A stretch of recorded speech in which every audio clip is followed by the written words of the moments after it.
સુરતમાં ભારે વરસાદ ખાબકી રહ્યો છે। ધોધમાર વરસાદના પગલે સર્વિસના જે રસ્તાઓ છે તેના પર પણ પાણી ભરાઈ ગયા છે। ઉધના 3 રસ્તા પાસે વરસાદી પાણીનો ભરાવો થઈ ગયો છે। રસ્તા પર વરસાદી પાણી ફરી વળતા લોકોને હાલાકી વેઠવાનો વારો આવ્યો છે। અનેક વાહનો બંધ પડી જતા ચાલકોને હાલાકી વેઠવાનો વારો આવ્યો। સુરતમાં મેઘરાજાની તોફાની ઇનિંગ જોવા મળી છે।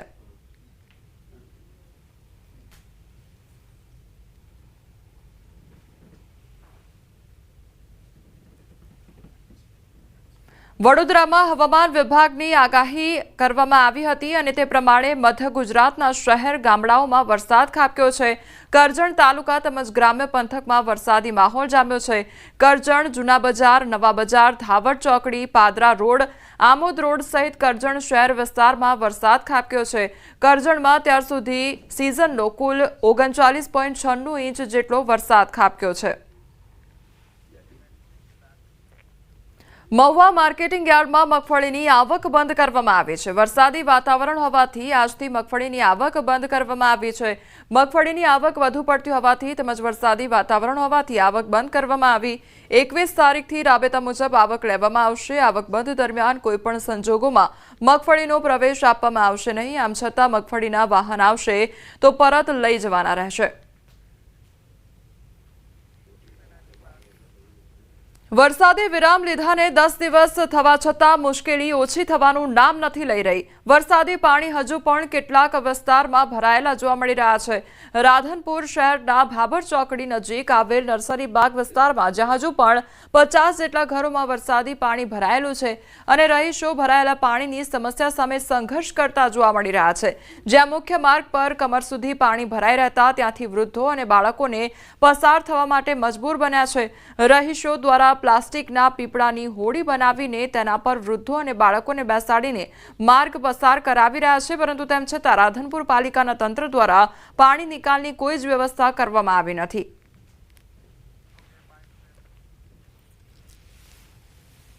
જે પાણીનો નિકાલ મેકલ છે અહીંયા આગળની અને ધરમુકલ છે નગરપાલિકાવાળાનું વર્ષોથી અહીંયા પાણી નીકળે છે, પણ આજના સમયની અંદર 2 ધરોને બંધ કરવાના કારણે પાણી આજ નીકળતું નથી અને અમારા પરિસ્થિતિ બહુ ખરાબ છે। અત્યારે હાલની પોઝિશનની અંદર છોકરાઓ બૈરાઓને સંડાસ પાણી કે પાણી કે નાવા ધોવા માટે પણ તકલીફ બહુ મોટી રીતની પડી રહી છે। અમારે નગરપાલિકામાં અમે કેદવાના કહેરા છીએ 10 તાળાનું પાણી અમારા ઘરમાં આવી ગયું છે અને જ્યાં પાણીનો નિકાલ થાય ત્યાં કરવો પડે। સાહેબ અમારું કંઈક તો અરજ સાંભળો। અમારા ઘરમાં પાણી બહુ ભરાઈ ગયું છે, કોઈ સરકાર સાંભળતું નથી। નગરપાલિકા અમે રાડ કરીને જઈએ છીએ તો કોઈ નથી સાંભળતું। અમારે નાના નાના છોકરા હે, મારે 6 છોકરીઓ નાની છે, બીજો 1 છોકરો છે, 7 છોકરા હે। અમે કેટલી વારના નગરપાલિકામાં આવ્યા પણ અમારું કોઈ નથી સાંભળતા। તે સરકાર કોઈ અમારી સહાયતા કરો। રાધનપુરની અંદરમાં નર્સરી બાગ, બાબર 3 રસ્તા, એના જોડમાં કેનાલ પડે છે, એના પાછળ માધવ સિટીમાં બરાબર, એમાં અત્યારે 2 ફૂટ ઘરામાં પાણી ભરાઈ ગયું છે બરાબર। અમારી કોઈ વિનંતી છે, કોઈ સાંભળતું નથી નગરપાલિકાવાળા અને અમારી સાહ સાકર કોઈ આપતા નથી બરાબર। તે અમારી સાહ સાકર આપો અને લઈ કરી અને કંઈક તમે જોવા આવો, કંઈક તપાસ કરો કે આ કેટલે પાણીમાં બેઠા છીએ બરાબર ભાઈ। તે અમારી નગરપાલિકાને વિનંતી છે, જાય છીએ તો કોઈ સાંભળતા નથી। પાટણમાં વાલીઓ માટે લાલબત્તી સમાન કિસ્સો સામે આવ્યો છે। સરસ્વતીના ચોરમારપુરા ખાતે આવેલ કેન્દ્રીય વિદ્યાલયમાં અભ્યાસ કરતી એક સગીર વયની વિદ્યાર્થીને આપઘાતનો પ્રયાસ કર્યો। એક વિદ્યાર્થીએ કરેલ ટોર્ચરથી ગભરાઈને વિદ્યાર્થીનીએ કર્યો આત્મહત્યાનો પ્રયાસ। વિદ્યાર્થીએ દીકરીના હાથમાં 2 બ્લેડના ચેકા મારીને લાઇટરથી હાથની આંગળીઓ ડામ આપીને કરી ટોર્ચર। ત્યારે વિદ્યાર્થીનીને ન્યાય અપાવવા ઠાકોર સમાજના આગેવાનો આગળ આવ્યા છે। 24 કલાકમાં ન્યાય નહીં આપવામાં આવે તો કેન્દ્રીય વિદ્યાલયનો ઘેરાવો કરવાની ચીમકી આપી છે। આ ઘટના બની છે કે સ્કૂલમાં 16 તારીખે બપોરે 12 વાગ્યે એનો બનાવ બનેલો, પણ એની મને જાણ નથી થયેલી। ટીચરે મને રૂબરૂ જાણ નથી કરેલ, પણ ઘરે આવેલે 16 તારીખે રાત્રે સાંજે 6, 6:30 વાગે દવા પીધેલ છે એવી મારે ફેમિલીથી મને જાણવા મળતા હું ડાયરેક્ટલી હોસ્પિટલમાં જ્યો ત્યારે ખબર પડી. ત્યારે મેં પ્રિન્સિપાલને જણાવી, ફોન કર્યો કે સાહેબ આ શું ઘટના બની છે. તો પ્રિન્સિપાલ મને કહે હું લીવ પર છું, તમે તો એના ક્લાસ ટીચરને ફોન કરો. મેં એના ક્લાસ ટીચરને ફોન કર્યો તો એને ક્લાસ ટીચર એમ કહેવામાં આવ્યું કે અમે ભણવામાં ધ્યાન આપીએ, અમને છોકરા શું ઇતર પ્રવૃત્તિ કરે અમને કંઈ ધ્યાન ખબર નથી રાખતા. બરાબર, તમારે જે થાય એમ કરજો. કે સરસ્વતીની અંદર કેન્દ્રીય વિદ્યાલયમાં દીકરી અભ્યાસ કરે છે. છેલ્લા 4 મહિનાથી એના ક્લાસના અસામાજિક 3 છોકરાઓ તેને ટોર્ચિંગ કરતા હતા, તેનું બ્લેકમેલિંગ કરતા હતા, તેને હેરાન કરતા હતા, તેને ધમકીઓ આપતા હતા. વારંવાર આ દીકરીએ પ્રિન્સિપાલને કીધું, એની ટીચર મેડમને કીધું, લાઇબ્રેરીમાં જે સર મેડમ છે એને કીધું, પણ આ લોકો વારંવાર દીકરીની કોઈ વાત સાંભળતા નહોતા. 24 કલાકની અંદર જો આ દીકરીને ન્યાય નહીં મળે તો 24 કલાકની અંદર અમે કલેક્ટર સાહેબને આવેદનપત્રક આપવાના છીએ. સમગ્ર ઠાકોર સમાજ મળી અને આનો એક નિર્ણય કર્યો છે અને 24 કલાકમાં ખરેખર આ દીકરીને ન્યાય મળવો જોઈએ. જે એના મેનેજિંગ જે ટ્રસ્ટીઓ છે એમને પણ સાથે રાખી અને આવો ના બનાવ બને એના માટે એમને જવાબદારી લેવી જોઈએ અને આવો બનાવ ફરી ના બને એમને ખાતરી આપવી જોઈએ. સુરતના ડુંભાલ વિસ્તારમાં ભારે વરસાદ ખાબક્યો તો ભારે વરસાદના કારણે ગટરિયા પાણી બેક માર્યા છે. લોકોના ઘરોમાં પણ પાણી ભરાઈ ગયા છે. લોકોને ભારે હાલાકી વેઠવાનો વારો આવ્યો છે. તો સુરતમાં એક તરફ વરસાદ ખાબકી રહ્યો છે, બીજી તરફ ગટરના ગંદા પાણી બેક મારી રહ્યા છે. તો સુરતમાં જે પ્રકારની પરિસ્થિતિ સર્જાઈ છે તે જાણવાનો પ્રયાસ કરીશું. સુરતથી સંવાદદાતા કીર્તેશ અમારી સાથે જોડાઈ ગયા છે. કીર્તેશ, એક તરફ સતત ધોધમાર વરસાદ, બીજી તરફ ગટરના જે દુર્ગંધવાળા ગંદા પાણી છે તે બેક મારી રહ્યા છે. રહીશોને કેટલી હાલાકી?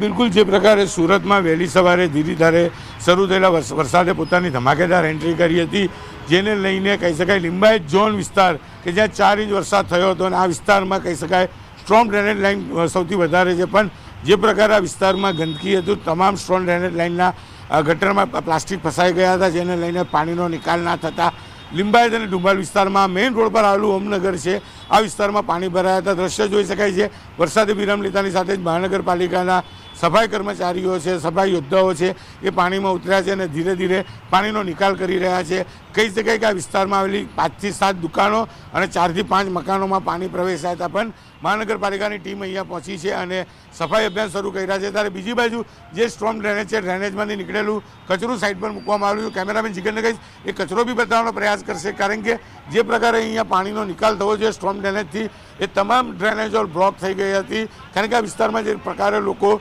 કચરા પેટીમાં નહીં પણ રસ્તે કચરો નાખે, જેને લઈને આ સ્ટ્રોમ ડ્રેનેજો બંધ થઈ ગઈ હતી. પણ મહાનગરપાલિકાના કર્મચારીઓ પહોંચી સ્ટ્રોમ ડ્રેનેજ લાઇનની સફાઈ કરતાની સાથે ગણતરીની મિનિટોમાં હવે પાણી ઉતરવાની શરૂઆત થઈ ચૂકી છે. કહી શકાય કે ધીરે ધારે શરૂ થયેલા વરસાદે ધમાકેદાર એન્ટ્રી કરી હતી. વરસાદ વિદાય લેવાનો છે તે વચ્ચે જે રીતે સુરતમાં વરસાદ પડ્યો છે અને લિંબાયત ઝોનમાં 1 જ કલાકમાં 4 ઇંચ જેટલો વરસાદ પડતા માત્ર ઓમનગર અને આજુબાજુના વિસ્તારોમાં પાણી ભરાવાની સમસ્યા છે. કારણ કે એક બાજુ રેસિડેન્શિયલ વિસ્તાર છે તો બીજી બાજુ મધ્યમાંથી પસાર થતી ખાડી છે. ખાડીમાં બી પાણીનું સ્તર વધ્યું હતું, જેને લઈને પાણીનો નિકાલ થતો નહોતો અને સ્ટ્રોમ ડ્રેનેજ લાઇનમાં કચરો આવી જતા પાણીનો ન નિકાલ થતા આ તમામ જગ્યાએ પાણી ભરાયા હતા. પણ હવે વરસાદે વિરામ લેતા આ પાણી ધીરે ધીરે ઓસરવાના શરૂ થયા છે. કીર્તેશ, જ્યારે વધુ પડતો વરસાદ ખાબકે એટલે શું ત્યાં જે ડુંભાલ વિસ્તાર છે ત્યાં દર વર્ષે શું આ પ્રકારની જ પરિસ્થિતિ જોવા મળતી હોય છે? અને જો આ પ્રકારની પરિસ્થિતિનું નિર્માણ થતું હોય તો શું કોઈ આયોજનનો અભાવ જોવા મળી રહ્યો છે અહીંયા? મેં પહેલાં જ કીધું એમ વરસાદે ચોક્કસ એની ગતિ વધારી હતી, પણ આ વિસ્તારમાં લોકો કચરો કચરાપેટીમાં નથી નાખતા, રસ્તામાં નાખે છે, જેને લઈને આ તમામ ડ્રેનેજોમાંથી પાણી જવાનું હોય છે, ત્યાં પ્લાસ્ટિક ફસાઈ જતું હોય. તમે અત્યારે જોઈ શકો છો મહાનગરપાલિકાના સફાઈ યોદ્ધાઓ દ્વારા અત્યારે પણ કચરો વીણવામાં આવી રહ્યો છે, કારણ કે આ કચરો ડ્રેનેજમાં જાય, જેને લઈને ડ્રેનેજ બ્લોક થઈ જાય છે, પાણીનો નિકાલ થતો નથી. પણ જોઈ શકાય છે કે કર્મચારીઓ હજુ બી જે પાણીમાં પ્લાસ્ટિક છે તે વીણી રહ્યા છે અને આ પ્લાસ્ટિક જો અહીંયા ના આવે તો ચોક્કસપણે તમામ ડ્રેનેજોમાંથી પાણી આઉટ થઈ જાય અને પાણી ભરાવાની સમસ્યા ના આવે. હું બીજી બાજુના દ્રશ્ય બતાવવાનો પ્રયાસ કરીશ કે આ તમામ ડ્રેનેજની ઉપરથી જે કચરો કાઢવામાં આવે છે એટલે કે પ્લાસ્ટિક આવી જતાં પાણીનો નિકાલ નથી થતો અને સતત હજુ પણ એક કર્મચારી છે તે સતત હાથમાં બેગ લઈ પ્લાસ્ટિકનો કચરો વીણીને ઠેલામાં નાખી રહ્યો છે. એટલે કે તમામ પ્લાસ્ટિકને લઈને સ્ટ્રોમ ડ્રેનેજના જે ઢાંકણા છે તે બ્લોક થઈ જાય છે, પરિણામે પાણીનો નિકાલ નથી થતો. ચોક્કસ નીચાણવાળો વિસ્તાર છે, વરસાદનું જોર વધારે હોય તો અહીંયા પાણી ભરાય છે, એ વાત સાચી છે, પણ વરસાદ વિરામ લેતાના ગણતરીની મિનિટોમાં અહીંયાથી પાણીનો નિકાલ થાય છે. પણ આજે પાણીનો ન નિકાલ થવાનું કારણ માત્ર સ્ટ્રોમ ડ્રેનેજના ઢાંકણા ઉપર પ્લાસ્ટિક ફસાઈ જવાથી પાણીનો નિકાલ થયો નથી. જી કીર્તેશ, સમગ્ર માહિતી બદલ આપનો આભાર. તો અન્ય સમાચાર પર હવે નજર કરીએ તો મહેમદાવાદના રોહિસ્સા ગામે શાળાની તાળાબંધીનો મામલો સામે આવ્યો છે. શિક્ષકોના વિખવાદ વચ્ચે શાળાને તાળાબંધી કરવામાં આવી છે. શિક્ષકો અંદરો અંદર ઝઘડતા સ્થાનિકોમાં ભારે રોષ વ્યાપ્યો હતો. તો વાલીઓ અને વિદ્યાર્થીઓ દ્વારા તાળાબંધી કરવામાં આવી હતી. તો શિક્ષકો વચ્ચે અંદરો અંદર ઝઘડો થવાનો મામલો સામે આવ્યો હતો. ત્યારબાદ વાલીઓ રોષે ભરાયા હતા અને વાલીઓ દ્વારા આજે શાળા છે તેને તાળાબંધી કરવામાં આવી છે.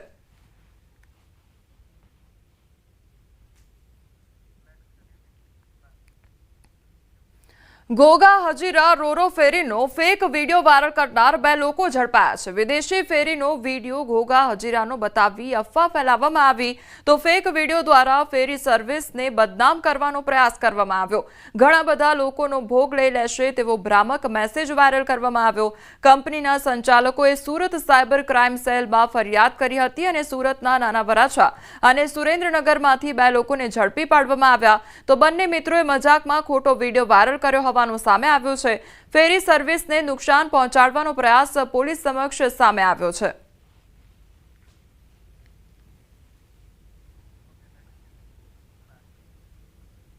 જૂનાગઢમાં કોંગ્રેસના સંગઠન સૃજન અભિયાન અંતર્ગત પ્રશિક્ષણ શિબિરનું સમાપન કરવામાં આવ્યું અને 10 દિવસમાં રાજ્યના તમામ જિલ્લા અને શહેર પ્રમુખોને માર્ગદર્શન આપવામાં આવ્યું. રાષ્ટ્રીય અધ્યક્ષ મલ્લિકાર્જુન ખડગેએ પ્રશિક્ષણ શિબિરનો પ્રારંભ કરાવ્યો હતો. ગતરોજ રાહુલ ગાંધીએ વર્ચ્યુઅલ માર્ગદર્શન આપ્યું હતું.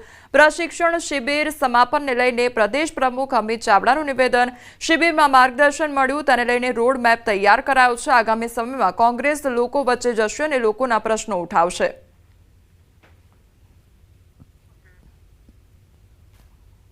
માર્ગદર્શન મળ્યું છે, જે ભાથું મેળવ્યું છે અમારા જિલ્લા પ્રમુખશ્રીઓએ. આજે સમાપનના દિવસે સૌએ સાથે મળીને એક રોડમેપ બનાવ્યો છે, સંકલ્પ વ્યક્ત કર્યો છે કે ગુજરાત અને ગુજરાતીઓ માટે, એમના પ્રશ્નો માટે, એમની સમસ્યાઓ માટે લોકોની વચ્ચે જઈને કામ કરીશું.